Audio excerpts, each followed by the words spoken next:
Seja bem-vindo, seja bem-vinda mais uma vez ao podcast Trilhas da História, um podcast do projeto de extensão do curso de História da UEA Interfé.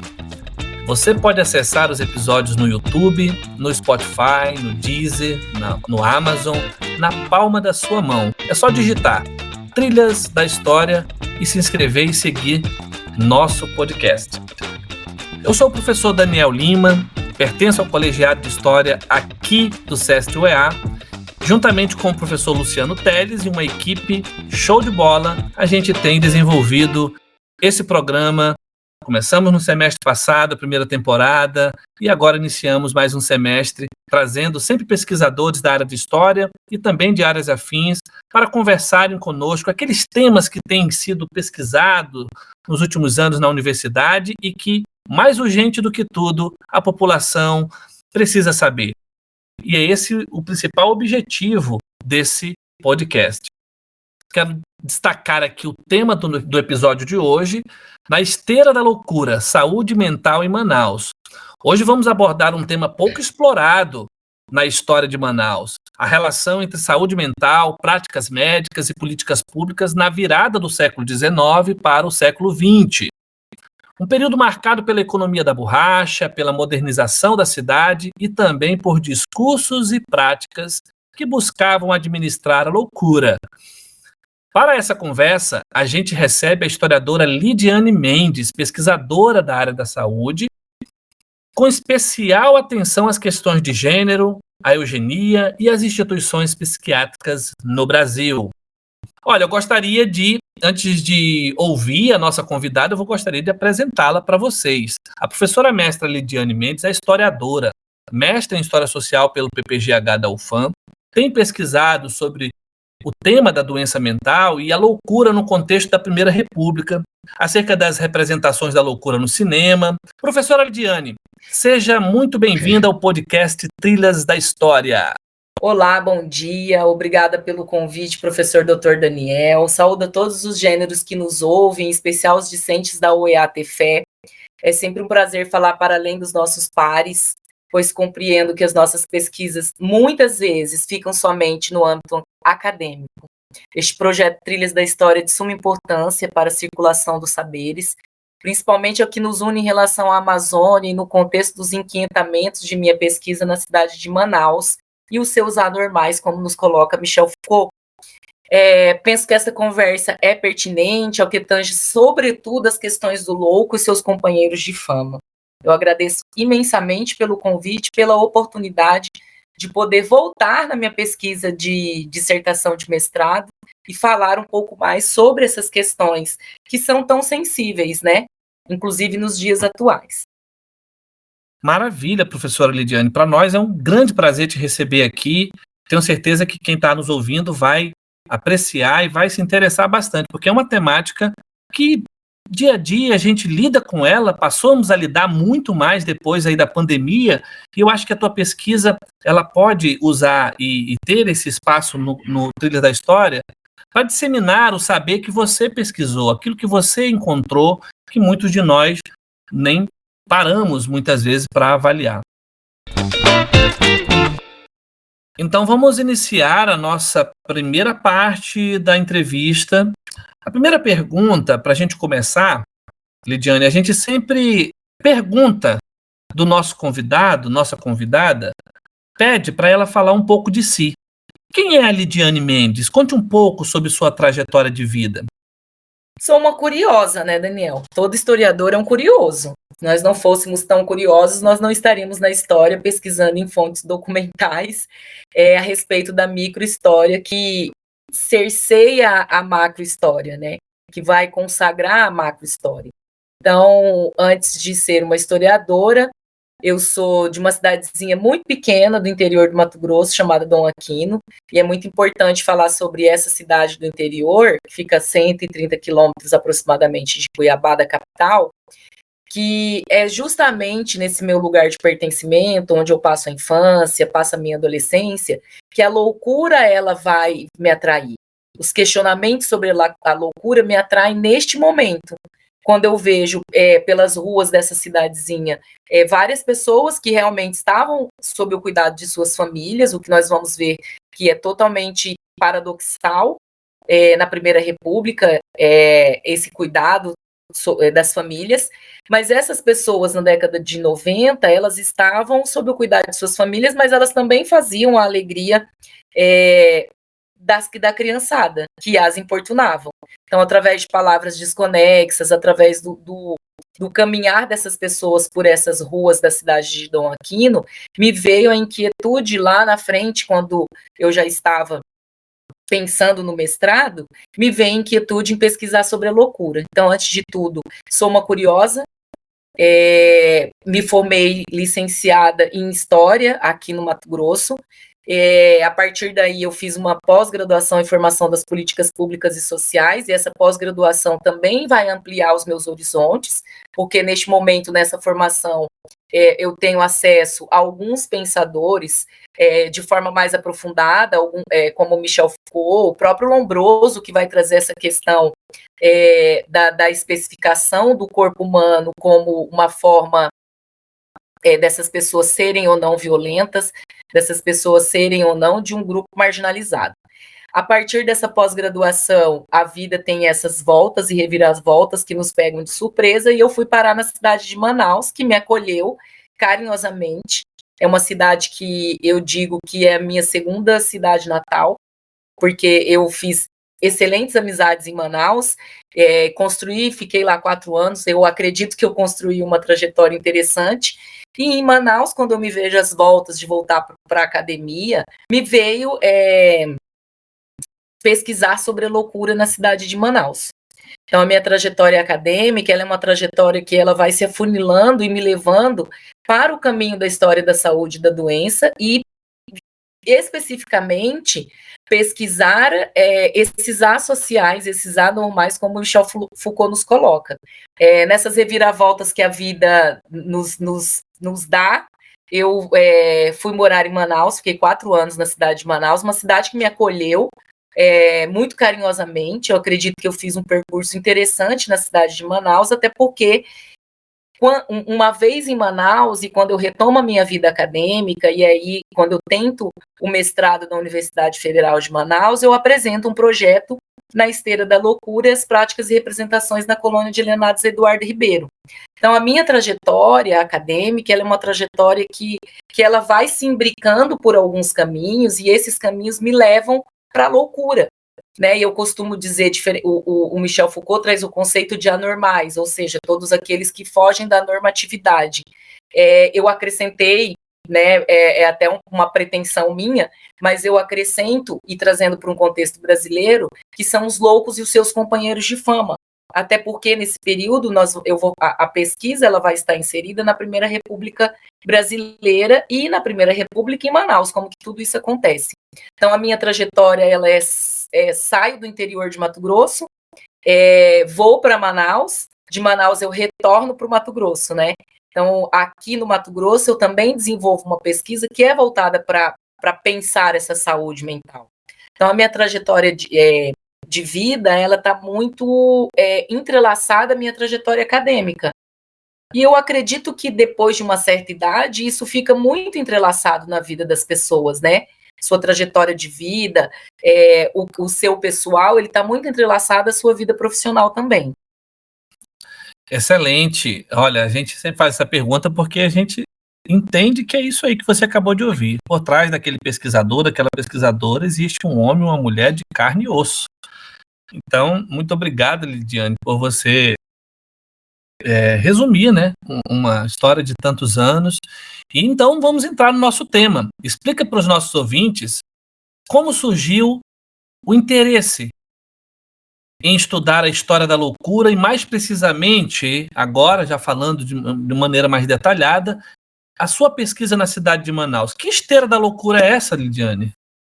Daniel, retomando, quando eu disse que o meu lugar de pertencimento é essa cidade pequena chamada Dom Aquino, na qual eu passei minha infância, passei boa parte da minha adolescência, então me remeter a essas pessoas que andavam pelas ruas, não eram muitos, porque é uma cidade que hoje tem aproximadamente 8 mil habitantes, na década de 90 tinha 11, 12 mil habitantes, eu não me lembro direito os dados habitacionais, mas lembrar dessas pessoas me fez questionar sobre a loucura, né? E aí nos é apresentado durante a vida acadêmica, e nesse período eu fui fazer aluna especial no departamento de História, na pós-graduação de História da UFAM, e aí me foi apresentado com maior profundidade a história da loucura do Michel Foucault. E aí os questionamentos dessas pessoas, por que eles são tão invisíveis para a sociedade, por que é um tema tão sensível? Falar sobre a loucura é um tema sensível até hoje. Óbvio que depois da década de 70, 80, quando nós temos uma reclassificação das doenças, dos transtornos mentais, falar a palavra loucura é pejorativo. Mas num contexto histórico, num contexto de cultura contemporânea, nós ainda utilizamos na escrita a palavra loucura, né? Então, pensar a loucura, sobretudo, dentro desse aspecto histórico da doença, me remeter a essa construção do período do mestrado e lembrar dessas pessoas que perambulavam pelas ruas da cidade de Dom Aquino e pensar como que esses loucos estavam em Manaus da Primeira República. Onde eles estavam? Né? O que eles estavam fazendo? Quem são essas pessoas que transitavam pelas ruas de Manaus, essas figuras invisíveis? Porque são pessoas invisíveis. E aí eu volto novamente, quando eu fiz aluna especial no programa de pós-graduação da UFAM, as pesquisas de microhistória que eu acompanhei, que eu vi, que eu observei os meus colegas fazendo, como a prostituição, como os trabalhadores. Então, são essas microhistórias que me remeteram a pensar. É sobre a loucura que eu quero falar, é sobre a loucura que eu quero pesquisar. É entender como que essas pessoas eram representadas dentro do contexto histórico, entender como que essas pessoas eram retratadas, e daí sim quem eram os loucos e os seus companheiros de fama. Então, eu costumo dizer que os loucos e os seus companheiros de fama eram todos aqueles que estavam ali de mãos dadas com eles, dentro desse espaço público de Manaus. Dentro dessa Manaus que buscou reconstruir, reurbanizar, e aí nós vamos ter a construção do teatro, nós vamos ter a construção do Largo de São Sebastião como um todo. Então, essas pessoas que habitavam essa Manaus. E aí, dentro de todo esse contexto, nós temos uma Primeira República Brasileira. Essa Primeira República que tenta de todas as formas espelhar-se em Paris, espelhar-se em Londres, espelhar-se nos outros lugares do mundo que eram tidos como modernos à época, e espelhando nesses lugares aplicar as questões higienistas, as questões sanitárias, a reurbanização do espaço público como um todo, modernizar essa capital. E Manaus toma como espelho essas cidades cosmopolitas, né? Então, se eu tomo como espelho essas cidades, o que eu preciso fazer nesse momento? A grosso modo, uma faxina urbana. Eu preciso faxinar. O próprio Rio de Janeiro, que era a capital federal naquele momento, também faz essa faxina. Também vai reurbanizar o seu espaço público. Então, essa Belle Époque de Manaus, ela vai fazer essa faxina urbana de uma forma muito semelhante a que acontece em outros lugares do Brasil e do mundo. E, fazendo um trocadilho com o nome daquele filme, né? Os fracos não têm vez. Então, nesse ambiente que você muito bem delimitou, os loucos não têm vez. Não tinham vez. E na pergunta, você me perguntou sobre por que na esteira da loucura. Porque é na esteira. A esteira, ela vai levando as pessoas. Então, na esteira da loucura, esses loucos e os seus companheiros de fama vão sendo internados no final da linha do bonde, como nós vamos ver mais para frente aqui em uma das minhas falas. Que incrível, muito bom.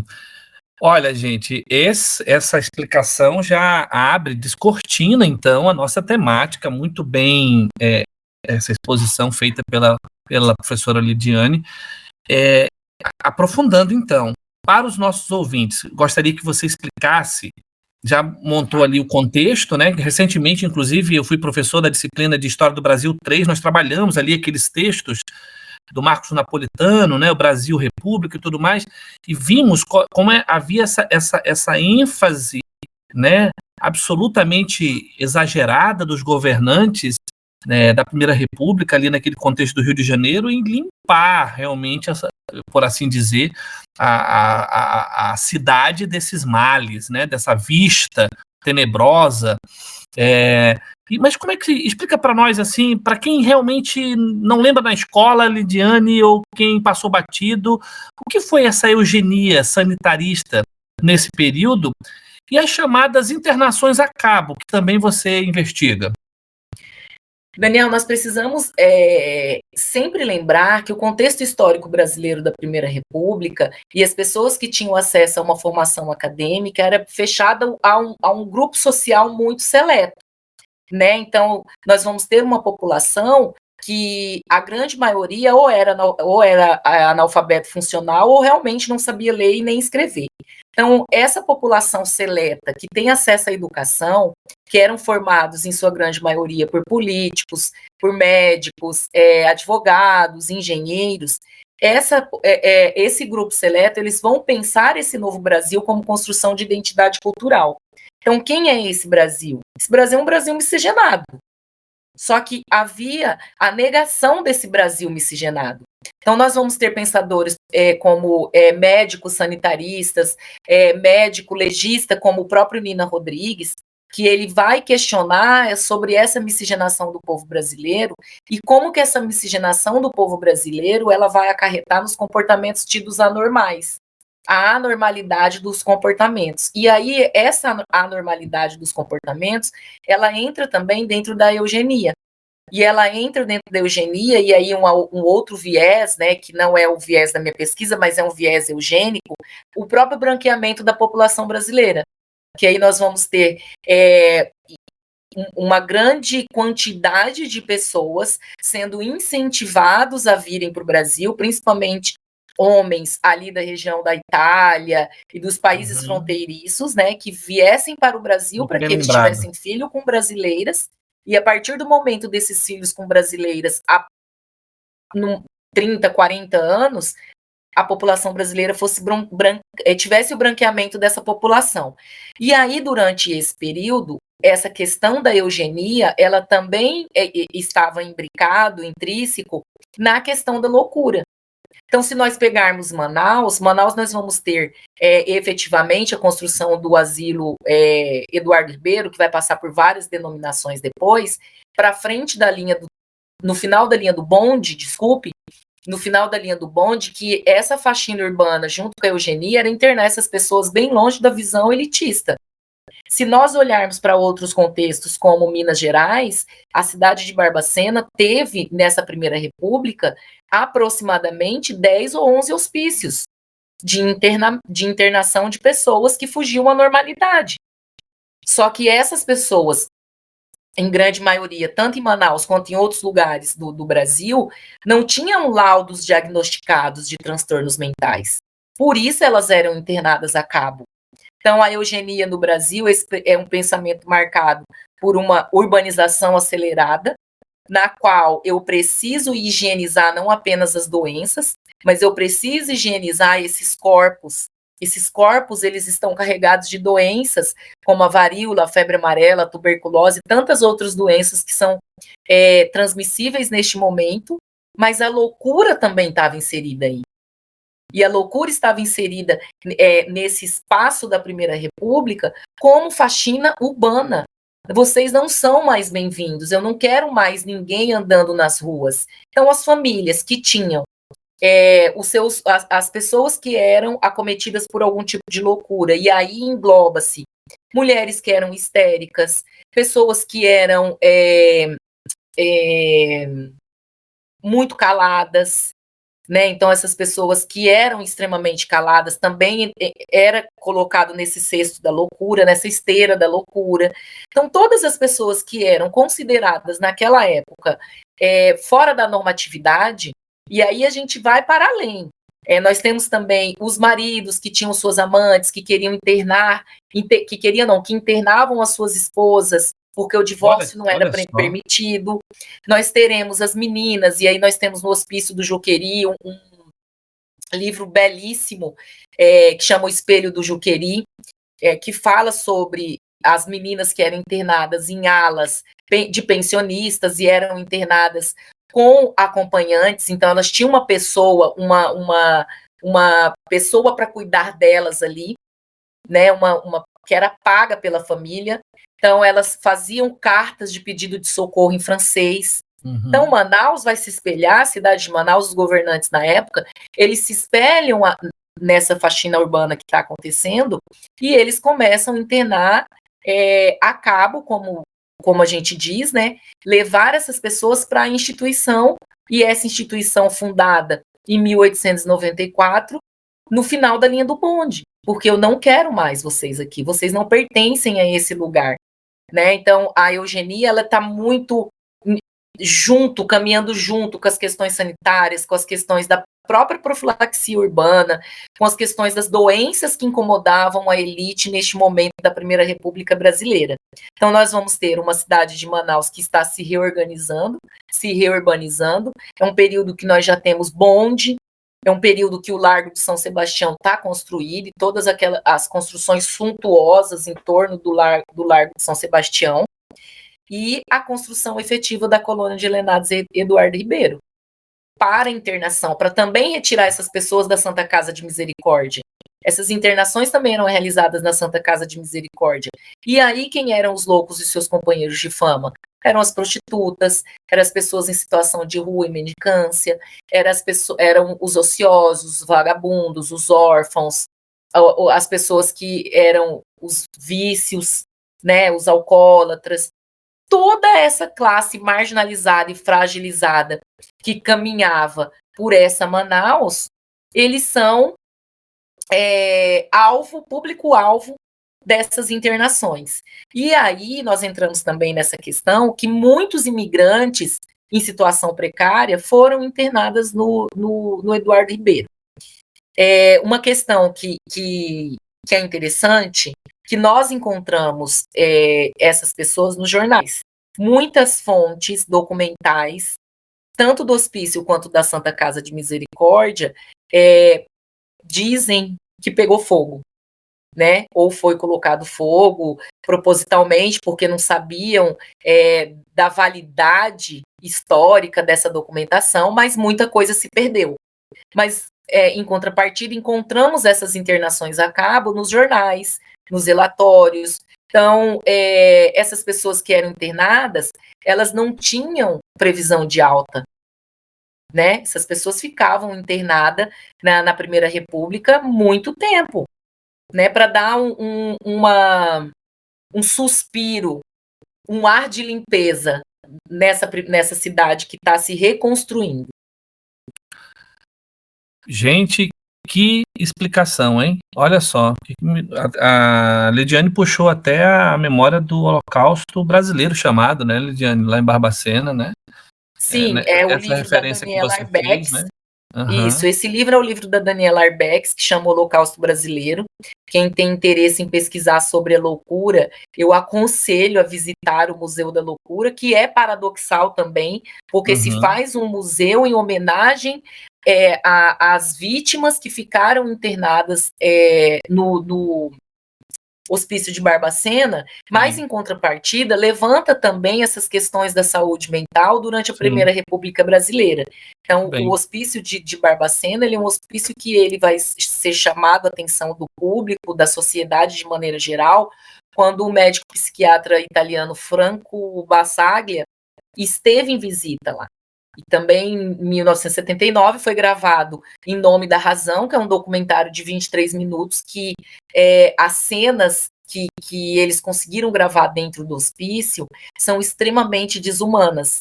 E depois, agora no século XXI, com as plataformas de streaming, nós temos o desdobramento desse Em Nome da Razão.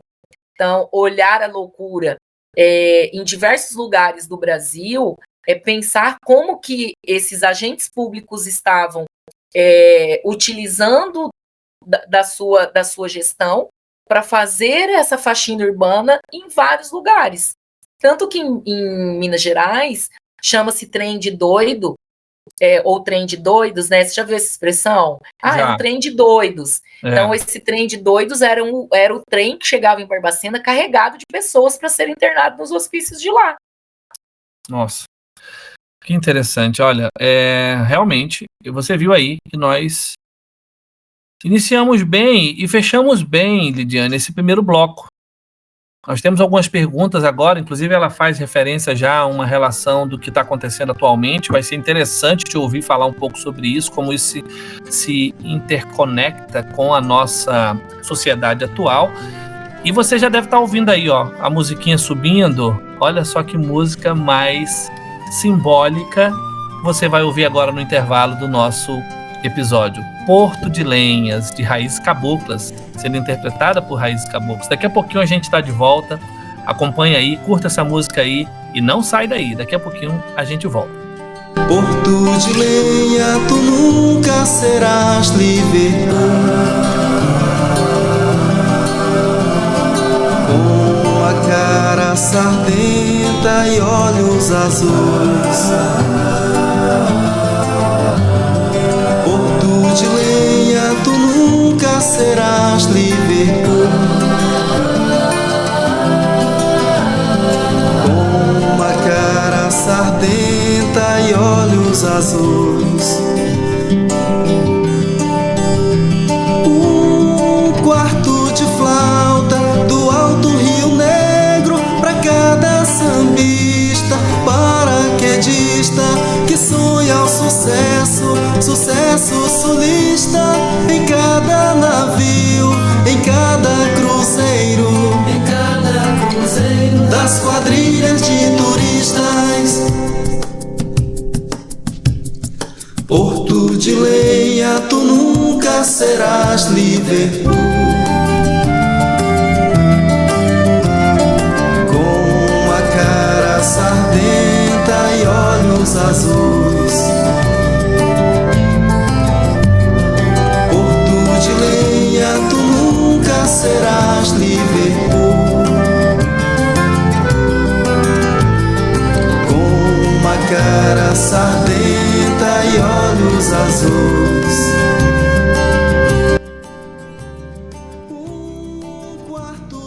Maravilha, estamos de volta. Olha, você ouviu aí Porto de Lenhas, uma das músicas que mais profundamente identifica quem ama essa terra, né?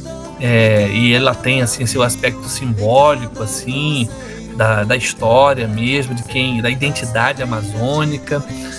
Estamos abrindo esse segundo bloco e gostaria de lembrar sobre a interação que você pode ter conosco, tá? Você pode mandar aí uma pergunta, algum comentário. Esse programa está sendo gravado, mas a professora Lidiane, ela tem acesso, ela é nossa seguidora no podcast, está sempre atenta ali, tanto no YouTube quanto no Spotify, pode de repente dar aquele feedback, respondendo a sua pergunta, lendo o seu comentário, dando aquele alô, tá? Isso já tem acontecido com alguns dos nossos entrevistados, não custa nada lembrar. Se você está gostando, comenta aí, compartilha esse episódio. Nós estamos hoje trabalhando o episódio 3 da nossa segunda temporada, na esteira da loucura, saúde mental em Manaus, e é muito bom a gente poder compartilhar temas como esse de uma importância tão grande, tão significativa. Foi muito bom o primeiro bloco, nós vamos agora iniciar esse segundo bloco falando da importância da pesquisa dessa temática para o tempo presente, tá? Já que a gente estava comentando sobre a música, Lidiane, essa música é muito especial para a nossa terra. Você que a escolheu, né? Importante registrar isso aqui, a escolha foi dela. Por que a escolha dessa música? Como que ela se relaciona com o tema da sua pesquisa, Lidiane? Daniel, em 2010, quando eu recebi a notícia que eu ia passar uma temporada em Manaus, eu procurei na literatura, na música regional, me integrar a essa cidade. E aí, em uma dessas minhas buscas, para eu compreender como que essa sociedade vivia, como que essas pessoas viviam, como que a cidade de Manaus se reconhecia como cidade de Manaus, como os manauaras se reconheciam, eu encontro essa música Porto de Lenhas. E eu fiquei muito intrigada com essa música, porque ela é uma música que depois, já morando em Manaus, você entende que ela carrega o seu cheiro, a sua cor, o seu som, e representa muito a cidade de Manaus e quem gosta da cidade de Manaus, quem se sente pertencente a esse lugar. Então, Porto de Lenhas, para mim, é uma música que vira e mexe eu me pego cantarolando aqui em casa, e olha que já tem alguns anos que eu saí de Manaus, mas é uma música, desculpa, que ela representa muito o orgulho de ser de Manaus, de estar em Manaus, de viver nessa cidade. Então, Porto de Lenhas, tu nunca serás Liverpool, é uma comparação dizendo, olha, nós nunca seremos Liverpool, mas nós também não queremos ser Liverpool, porque nós somos Manaus, e nós somos manauara. E como que ela se relaciona com o tema da minha pesquisa? Justamente nesse contexto, essa música ela foi gravada na década de 70, depois ela é regravada na década de 90, né, numa promoção do jornal A Crítica, no qual as pessoas escolheram essa música como representação dessa cidade, mas assim, como que ela se relaciona com o meu tema de pesquisa desse contexto de que nós estamos na esteira da loucura, estamos fazendo essa faxina urbana, isso na Primeira República, mas em contrapartida nós também somos uma cidade que ela se sobressai aos olhos do mundo.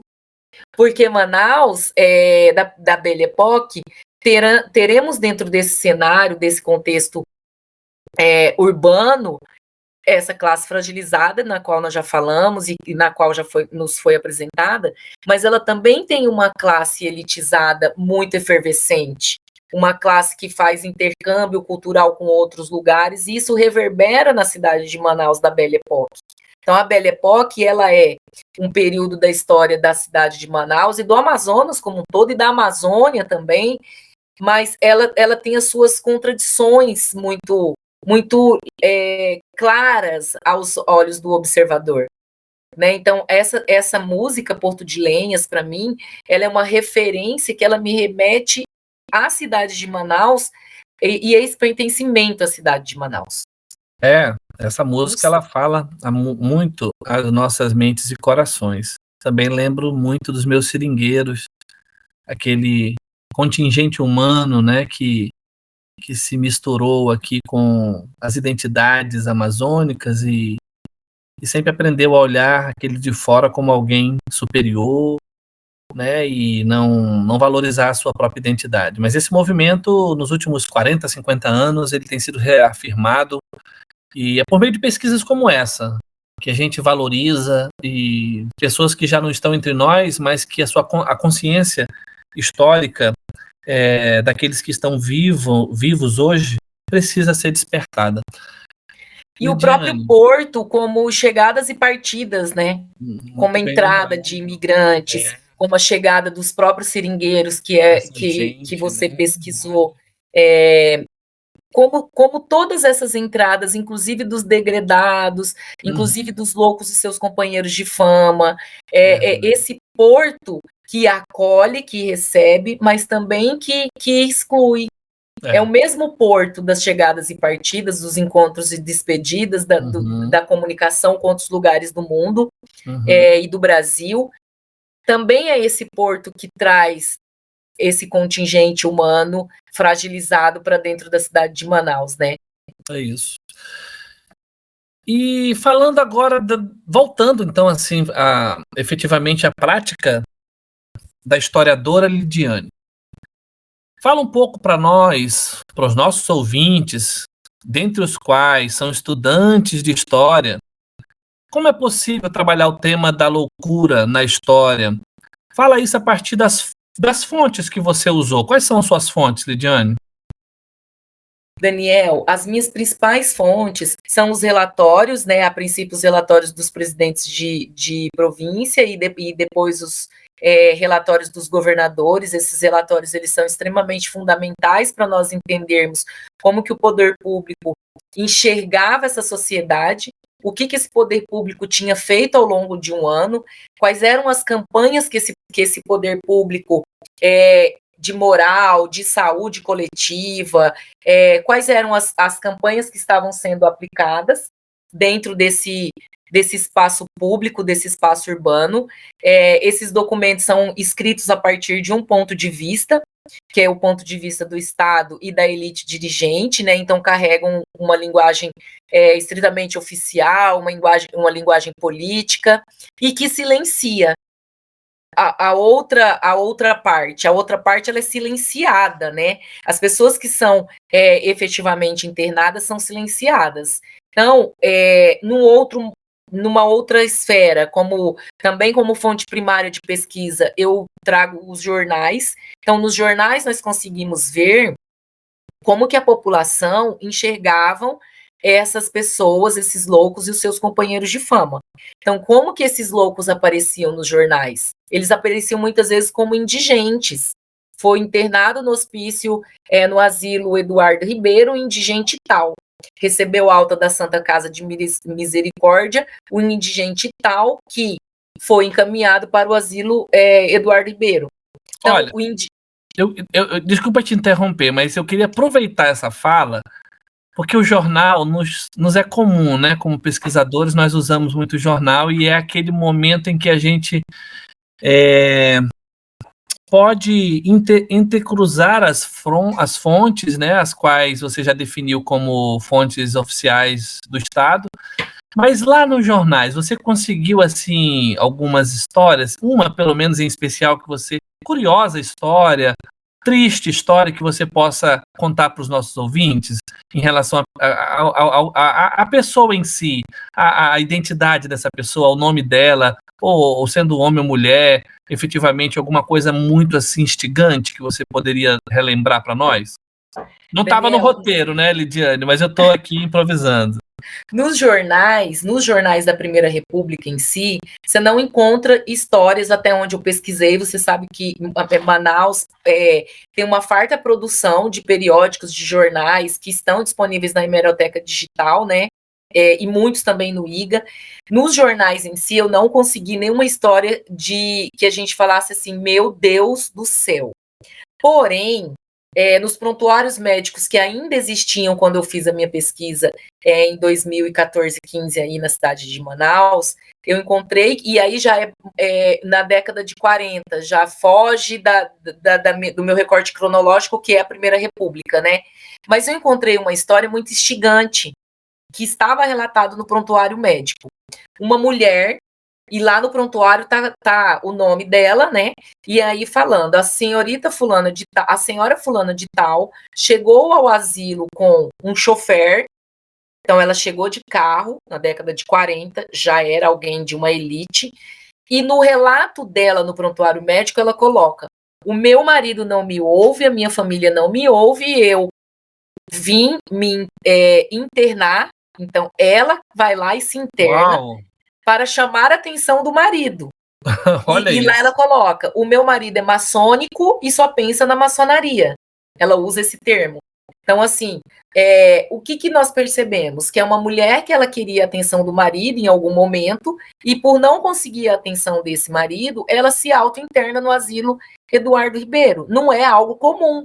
A gente não consegue encontrar isso nos prontuários médicos. Inclusive, como fonte documental da loucura ou da Santa Casa de Misericórdia, os prontuários médicos também pegaram fogo, junto com uma vasta documentação que poderia nos ajudar a contar a história da saúde e da doença na cidade de Manaus, na Amazônia como um todo, no Amazonas como um todo, mas essa documentação pegou fogo. Então, eu trabalhei com as fontes documentais que eu tive acesso, que foram os jornais, que também nos esconde muitas dessas histórias, e que são os relatórios médicos. Então, os prontuários médicos da Primeira República, eles inexistem, até onde eu sei. Pode ser que eles apareçam em algum lugar, né, em algum arquivo aí que estivessem escondidos ou muito bem guardados. Então, as minhas fontes de pesquisa são os relatórios, é riquíssimo os relatórios, porque eles nos trazem esse olhar oficial, né? Como que essa loucura era vista por eles? Então, constrói-se o asilo, muito pedido de verba para a reforma do asilo Eduardo Ribeiro. Então, assim, o próprio prédio do asilo, o Eduardo Ribeiro, vocês sabem, foi governador do estado. Então, o Eduardo Ribeiro, ele não teve filhos. E ele morreu de uma forma muito... que até hoje floresce no imaginário das pessoas, né? Porque o Eduardo Ribeiro é encontrado morto. Então, ninguém sabe se foi suicídio, ninguém sabe se foi homicídio. Então, onde hoje ainda é o Centro Psiquiátrico Eduardo Ribeiro, era a chácara do Eduardo Ribeiro, que o Estado toma para si, e ali ele constrói, ele transfere os loucos que ficavam num lugar, num depósito de guardar loucos, a verdade era essa, se não me engano, no centro de Manaus. Mas os jornais, eles vão apontar também um outro condicionante da loucura, que é, por exemplo, inclusive eu escrevi um artigo sobre isso, chamado Doenças que se Cruzam, Loucura e Beriberi na Manaus da Belle Époque. Como que a beriberi? Beriberi é uma doença muito característica nos seringais, né? Porque é a falta da vitamina B1 no organismo. Então, o beriberi, na sua última instância, ele causa uma doença chamada síndrome de Aycorff, e essa síndrome leva à loucura. Então, olha que interessante. É uma loucura que não é uma loucura patogênica de fato, não é uma loucura hereditária como é a esquizofrenia, né? Sim. Ela é uma loucura que ela é causada por falta de alimentação. E aí eu encontro nos jornais, por exemplo, navios que saem de Manaus levando militares, soldados rasos, para o seu destino, para o seu lugar de origem, para ser internado lá e não em Manaus, porque estavam acometidos da síndrome de Aycorff. Então é muito interessante o que os jornais vão nos dando, vão nos entregando, desculpa. Eles nos entregam várias outras pistas, né? Os jornais conversam com a gente, e isso é muito do historiador. Quando nós olhamos para uma fonte documental, a gente olha para essa fonte documental e muitas vezes nos questionando, gente, cadê o meu personagem? Cadê o louco? Cadê a pessoa que foi internada? Cadê essas pessoas? Cadê o asilo? Né? Então, num dado momento, os jornais resolvem nos contar onde essas pessoas estão. E os desdobramentos, por exemplo, da saúde mental, do estigma, da própria loucura, da resistência dessa doença, de como esses sujeitos viveram, como que eles foram internados e por que eles foram internados. Quando nós falamos, por exemplo, que em Manaus o asilo é construído, ou seja, tomado posse pelo Estado, né, a casa do Eduardo Ribeiro, no final da linha do bonde, e que inclusive nos relatórios e nos jornais a gente encontra reclamação dos funcionários, era justamente por isso. Hoje, passar na frente da colônia de alienados é muito rápido, porque está tudo asfaltado, a cidade está interligada. Mas imagina na década de 20, 30, você sair do Largo de São Sebastião e você ir até onde hoje é o asilo. As dificuldades para você transitar naquele período. Imagino. Então, por que se internava tão longe? Justamente para dificuldade de fuga. Se fugiu do asilo, vai se perder, porque aquela região era uma região de chácaras. Sim. Então a pessoa se perdia ali. Então quem são essas pessoas que fugiram? Então muita coisa nós não conseguimos alcançar dentro dessa micro-história. Mas o mais importante é que nós conseguimos trazer esses questionamentos sobre a história da loucura através da fonte. Porque a loucura sempre existiu desde que o mundo é mundo. E a gente tem, por exemplo, na Antiguidade Clássica, os loucos, eles andavam pelas ruas. No período medieval, os loucos, eles eram, além de andar pelas ruas, eles também serviam como bobos da corte. Somente no final da Idade Média que nós vamos ter essa prospecção de modernidade, é que os asilos surgem de fato para internar essas pessoas que fugiam a todo tipo de normalidade. E aí nós vamos ver internar pessoas, inclusive, que nasceram com algum problema físico, congênito, que a aparência física dessas pessoas não agradavam a essa elite dominante. Né? Então, os asilos, eles têm uma função disciplinadora, como nos coloca Michel Foucault, mas ele também tem essa função de estigmatização e exclusão social. Muito bem, gente. Nós estamos chegando no final do nosso episódio. E a última pergunta, para a gente fechar, Lidiane, a gente sempre pede que o nosso entrevistado articule o seu tema pensando no tempo presente. O que essa temática teria a dizer para a nossa sociedade de hoje, Lidiane?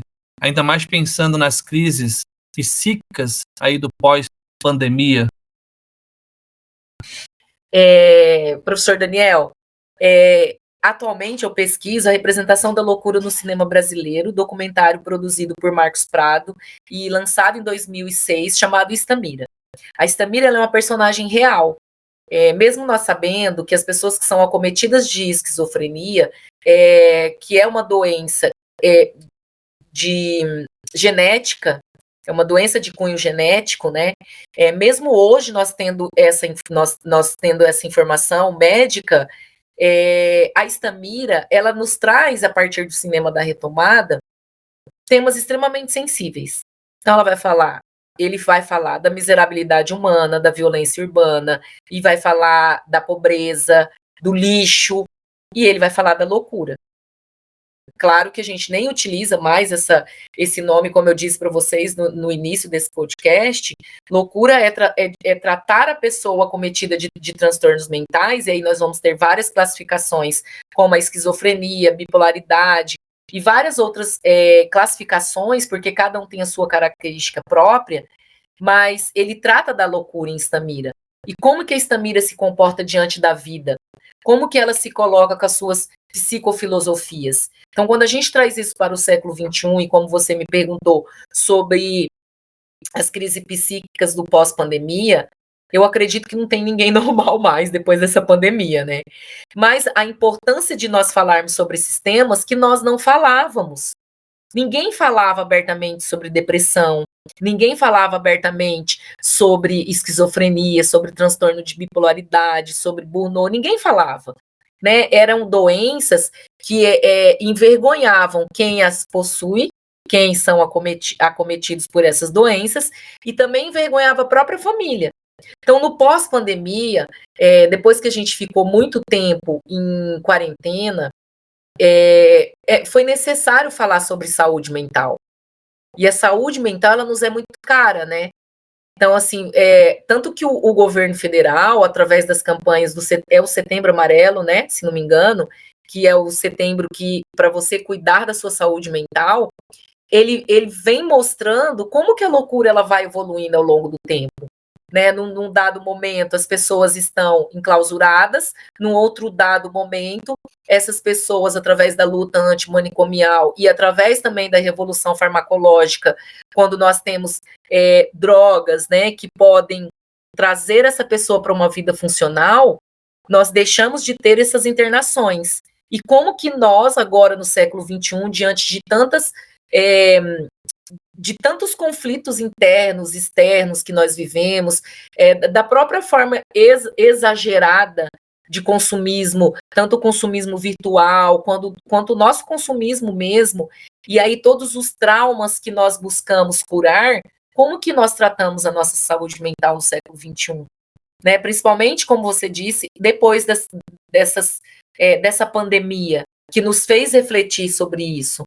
Né? Então, a nossa saúde mental é muito cara, e o tema da loucura, ele é um tema que ele trabalha essas questões sensíveis. Né? Então, assim, é muito comum, quando eu falo que eu pesquiso a loucura, muitas pessoas falarem assim, lá na fazenda do meu avô tinha um doidinho.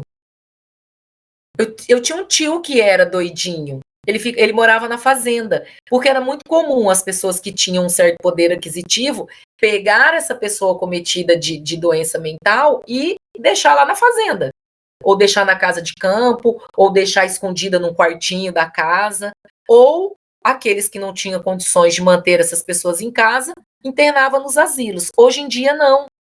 Hoje em dia, com a luta antimanicomial e essa revolução psicofarmacológica, muitas pessoas que têm algum tipo de transtorno mental, elas têm uma vida funcional.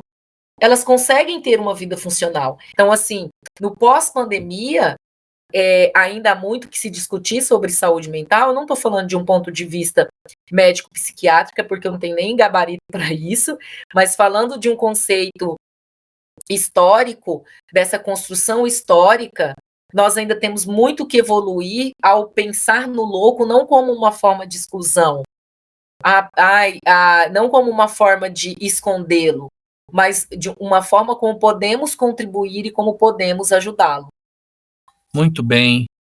Essa parte ela é reflexiva. Você que ouviu até aqui, compartilhe esse link, esse programa, esse episódio com alguém da sua família, com algum familiar, né, próximo, distante, amigos, vizinhos, colegas da escola ou da universidade. É importante a gente fazer chegar esse conhecimento o mais longe possível. Chegamos ao fim, caríssima professora Lidiane. Muito obrigado pela sua participação. Para nós foi um prazer te receber aqui no podcast Trilhas da História. Suas saudações.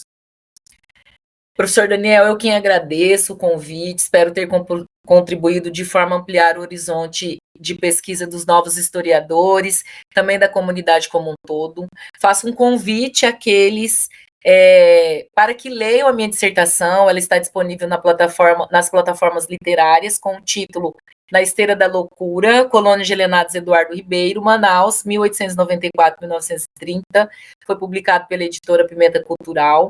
Agradeço mais uma vez o convite do professor Daniel, que está à frente desse projeto Trilhas da História.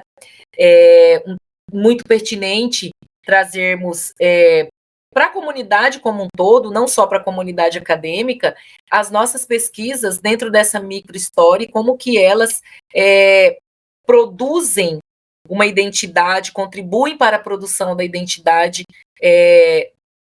da cidade de Manaus, e aí falando especificamente da minha pesquisa. Muito obrigada e até a próxima. Professor Daniel, me coloco à disposição para futuros podcasts. Muito bem. Olha, espero muito fazer mais um podcast depois que você defender a sua tese de doutorado. Tenho certeza que haverá mais a falar sobre o assunto. Gente, gostaria de mais uma vez pedir para você compartilhar, interagir com o podcast Trilhas da História. Nós estamos no Instagram também, tá? Então, lá, inclusive, nós temos muito do que é produzido no episódio em cortes, em pequenos cortes, para você, inclusive, compartilhar. Vai sair aí nos próximos dias. Estamos no YouTube, no Spotify, no Deezer, no Amazon, as plataformas aí que nós estamos atuando. Fique atento aos próximos episódios. Nossa segunda temporada está apenas começando. Mando mais uma vez um abraço ao professor Luciano Teles e a toda a equipe. Está chegando gente nova aí, depois a gente vai apresentar com mais calma. E até o próximo episódio. Um grande abraço a todos e a todas. Tchau. Valeu, Lidiane. Tchau. Tchau.